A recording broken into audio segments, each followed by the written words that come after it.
नहीं है। रहा सवाल कि अब की बार बच्चों में भी आ रहा हो, स्कूलों का मामला है, तो हमने आपने निर्णय लेकर के जो 9 तक के कुछ स्कूलों को, शहरी स्कूलों को किया है, तो अब 6ठी और 7वीं को हमने प्रमोट कर दिया।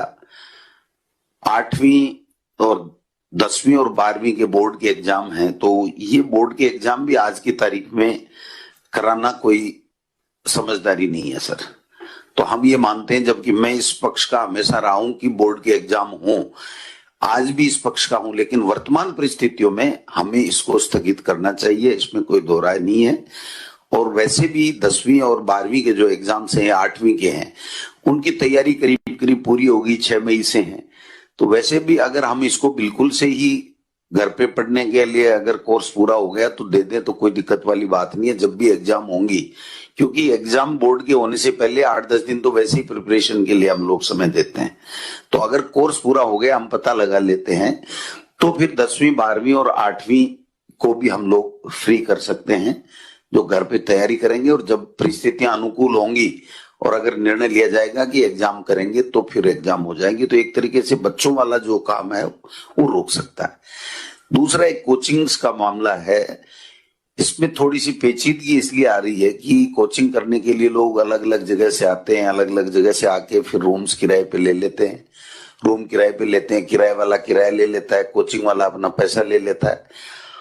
अब उसको कैसे रोकेंगे, ये मेरे भी थोड़ा समझ में कम आ रहा है, क्योंकि अगर उनको वापस भेज देंगे तो उनका किराया भी लग गया, उनकी फीस भी लग गई, और फिर वो दोबारा जब आएंगे तो दोबारा वो की वही बात होगी।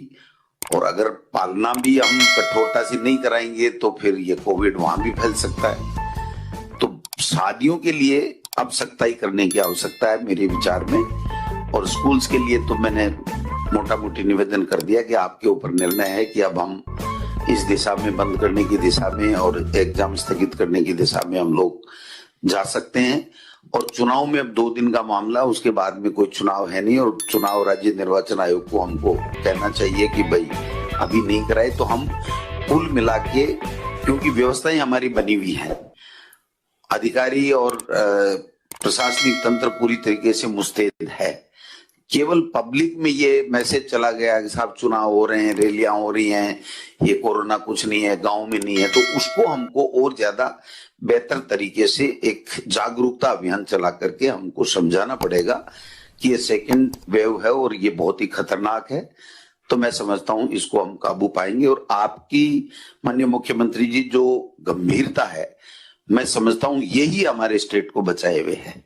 हम तो फिर भी इसको अदरवाइज ले लेते हैं कि कोई फर्क नहीं पड़ेगा, लेकिन आप जिस तरीके से पूरी स्टेट के लिए चिंतित रहते हैं और जो व्यवस्थाएं प्रतिदिन आप इसका सारे का सब चीजों की समीक्षा करके करते हैं, तो इससे एक बहुत अच्छा मैसेज भी जा रहा है और इससे हमको हमारी लोकप्रियता में भी इजाफा हो रहा है कि वास्तव में लोगों की जान बचाने के लिए पूरी तरीके से प्रतिदिन हमारे मुख्यमंत्री जी पूरे अमले के साथ में चिंतन मनन करते हैं और उसके अनुसार कार्रवाई भी करते हैं। तो निश्चित रूप से हमारा धर्म भी बनता है और उस धर्म को आप बखूबी निभा भी रहे हैं।